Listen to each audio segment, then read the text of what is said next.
Capítulo 2. Quanto mais, melhor. O dobro da alegria, metade da tristeza. Parte 1. Várias missões foram postadas no quadro da guilda. Algumas envolviam a caça de monstros, enquanto outras envolviam a coleta de ervas ou até mesmo a exploração de lugares desconhecidos. Havia também algumas bem simples, como ser babá ou fazer tarefas domésticas. Como já havíamos concluído várias missões, nossa classificação havia aumentado no dia anterior. Assim, nossos cartões ficaram roxos, o que significava que não éramos mais meros iniciantes. Basicamente, isso significava que podíamos aceitar solicitações de nível mais alto. Não estávamos mais limitados às missões pretas, pois também podíamos fazer missões roxas. No entanto, não podíamos relaxar nossa vigilância. Poderíamos falhar em nossas missões, e dependendo da missão, isso também poderia significar a morte. Precisávamos realmente nos manter firmes. Do norte, ruínas, missão de caça, Emega. Slimes? Tentei ler uma das listas de missões roxas. Com a ajuda de Lindsay, eu finalmente havia chegado a um ponto em que conseguia ler palavras simples. A recompensa pela missão era 8 moedas de prata. Bem, isso não parecia tão ruim assim. Ei, que tal essa aqui? Absolutamente não. As meninas recusaram em uníssono. Bem, então tudo bem. Ambas tinham expressões de nojo em seus rostos. Será que estavam? Era tão ruim assim? Acontece que as meninas não suportavam ficar perto de criaturas pegajosas e viscosas. Essas coisas dissolvem as roupas, sabe? Em hipótese alguma vamos chegar perto delas. Elsie gritou para mim. Isso seria tão bom. E quanto a isso? Um pedido para entregar uma carta na capital.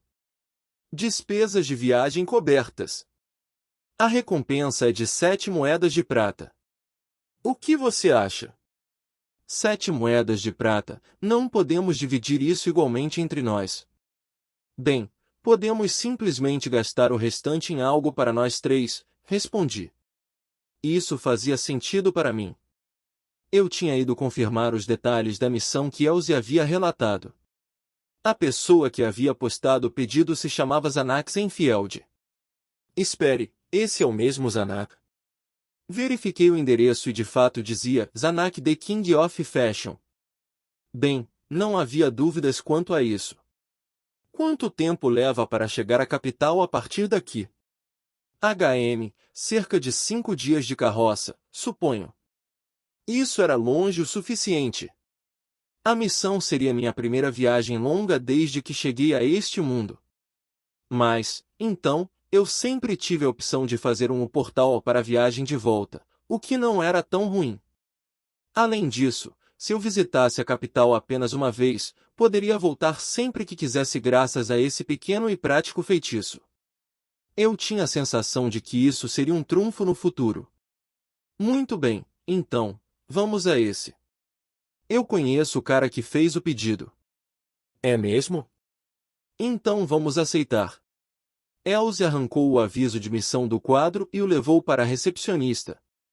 Quando voltou, ela nos disse que ouviríamos os detalhes do pedido quando fossemos nos encontrar com a pessoa que o havia postado. Afinal de contas, parece que vou vê-lo novamente. Ah, olá novamente. Já faz muito tempo. Como você tem passado?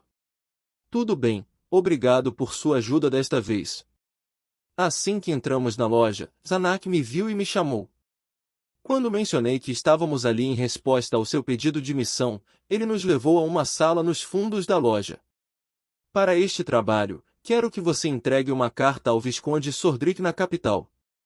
Se você mencionar meu nome, ele deve saber do que se trata. Também gostaria que você retornasse com uma resposta do Visconde. É um assunto urgente. Eu não o chamaria exatamente de urgente, mas seria problemático se você o deixasse se arrastar por muito tempo, disse Zanak. Em seguida, ele retirou a carta de um pequeno tubo e a colocou sobre a mesa. Ela estava selada com uma substância idêntica à cera e continha selos estranhos. A propósito, aqui estão suas despesas de viagem. Eu poderia ter incluído um pouco mais do que esperava, mas você não precisa devolver o que sobrou. Você pode usar o dinheiro para fazer alguns passeios turísticos na capital, se quiser. Muito obrigado. Depois de receber a carta e o dinheiro para nossas despesas de viagem, começamos a nos preparar para a viagem. Eu tinha conseguido uma carroça, Lindsay tinha ido comprar comida para a viagem e Elsie tinha voltado para a pousada para pegar todos os itens que poderíamos precisar ao longo do caminho. Uma hora depois, nossos preparativos estavam concluídos e estávamos indo em direção à capital. Estávamos viajando em uma carruagem alugada, mas ela parecia mais uma carroça do que qualquer outra coisa, pois não tinha nem mesmo teto. Ainda assim, era muito melhor do que andar toda aquela distância.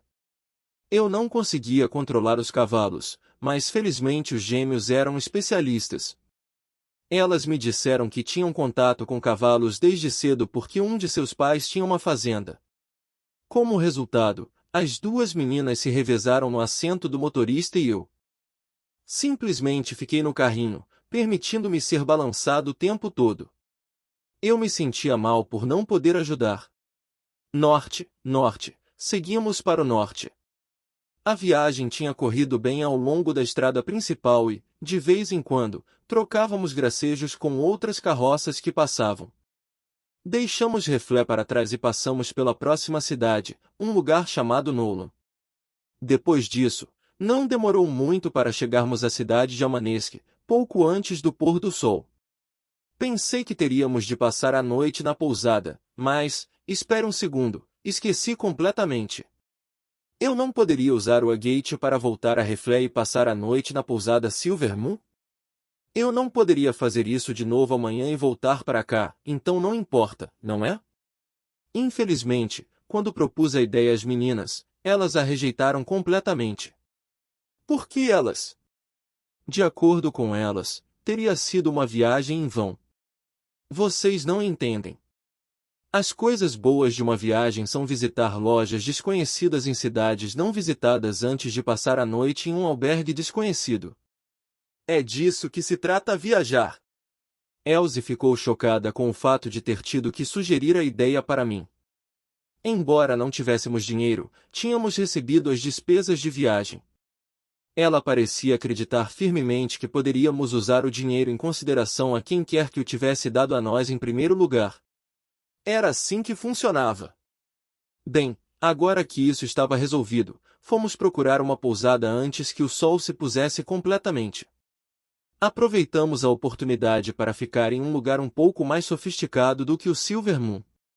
As garotas tinham reservado um quarto duplo para elas, enquanto eu aluguei um quarto individual menor. Depois de resolvermos nossa acomodação, pegamos nosso carrinho e fomos jantar. O homem do albergue havia nos dito que havia um ótimo macarrão nas proximidades. Fiquei imaginando se eles serviam ramen em algum lugar. Enquanto procurávamos um bom lugar para comer, notamos uma briga nas proximidades. Um grupo de espectadores havia se reunido ali, então parecia que havia problemas. O que está acontecendo? Isso chamou nossa atenção, então decidimos ir dar uma olhada. Abrimos caminho em meio à multidão para encontrar a causa do tumulto. O que encontramos foi uma garota de aparência estrangeira cercada por vários homens. Aquela garota está usando roupas bem estranhas. Ela é um samurai. Eu só pude dar a Lindsay essa breve explicação. A garota estava usando um kimono rosa brilhante com uma cama azul escuro, meias brancas com um dedo do pé entalhado e um par de sandálias com tiras jeta pretas. Um par de espadas daisho estava pendurado em sua cintura. Seus longos cabelos negros estavam presos em um rabo de cavalo e cortados com franjas retas que se nivelavam logo acima das sobrancelhas. O rabo de cavalo também foi cortado reto no final, terminando logo acima dos ombros. O pequeno e simples grampo de cabelo que ela usava ficava bem nela. Eu havia dito que ela era uma samurai, mas ela se parecia um pouco mais com a personagem principal de Akira-san, aquele mangá shoujo do Japão da década de 1920. No entanto, ela definitivamente parecia um samurai em sua essência. Uma dúzia de homens cercava o samurai, cada um com um olhar perigoso. Alguns deles já haviam sacado suas espadas e facas. Estamos aqui para expressar nossos agradecimentos por aquele pequeno incidente ocorrido há pouco, garota. O que isso quer dizer? Não me lembro de ter feito tal coisa. Que tipo de conversa era essa? Ela parecia um personagem de um filme. Não se faça de boba. Não pense que você pode se safar jogando um truque sujo em nossos companheiros dessa maneira. Ah, vocês devem ser os companheiros daqueles bandidos que entreguei à guarda da cidade hoje cedo. Na verdade, esse incidente foi totalmente culpa deles. Eles não deveriam estar perambulando por aí bêbados no meio do dia. Cale sua boca. Peguem-na. Os homens atacaram de repente, como se as palavras dele fossem o sinal que estavam esperando. O samurai se esquivou rapidamente de cada ataque antes de agarrar um homem pelo braço, balançá-lo e arremessá-lo. O homem desmaiou de dor enquanto o homem se levantava e o arremessava. O homem desmaiou de dor quando suas costas atingiram o chão. Ela havia se movido no mesmo ritmo que o oponente, quebrado a postura dele e depois o arremessado.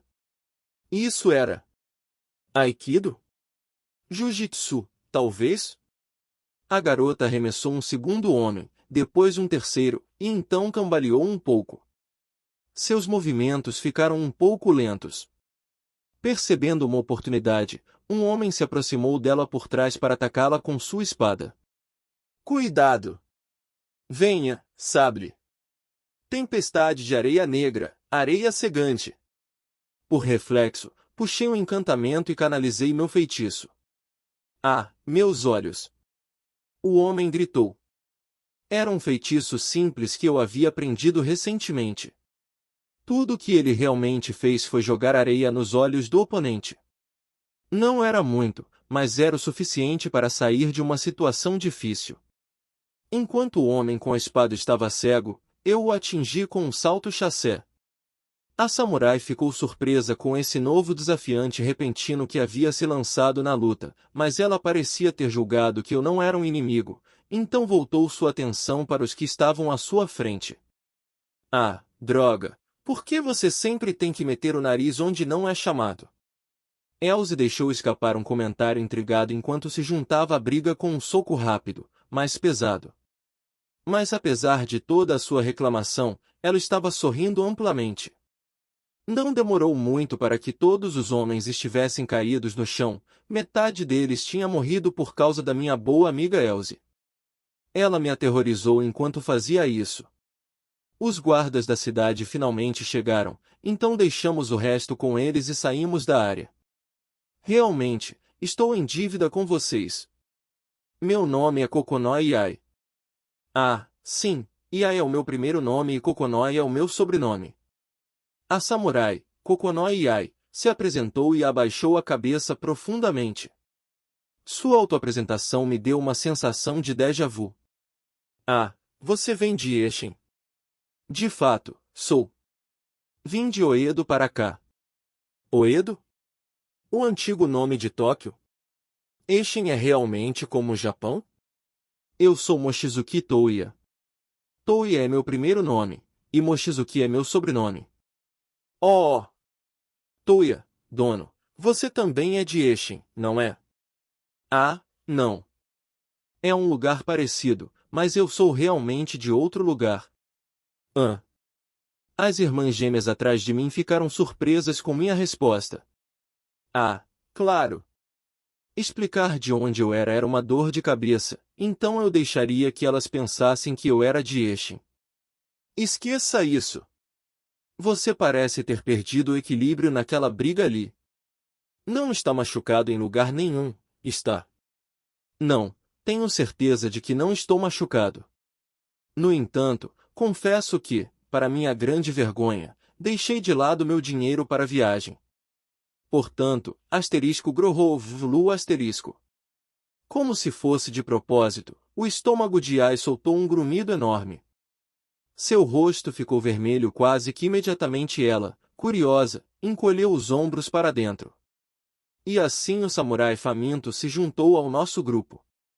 Espero que tenha gostado do vídeo. E se você quer receber mais conteúdos como este, se inscreva aqui nesse canal. Obrigado por assistir a este vídeo. Até mais!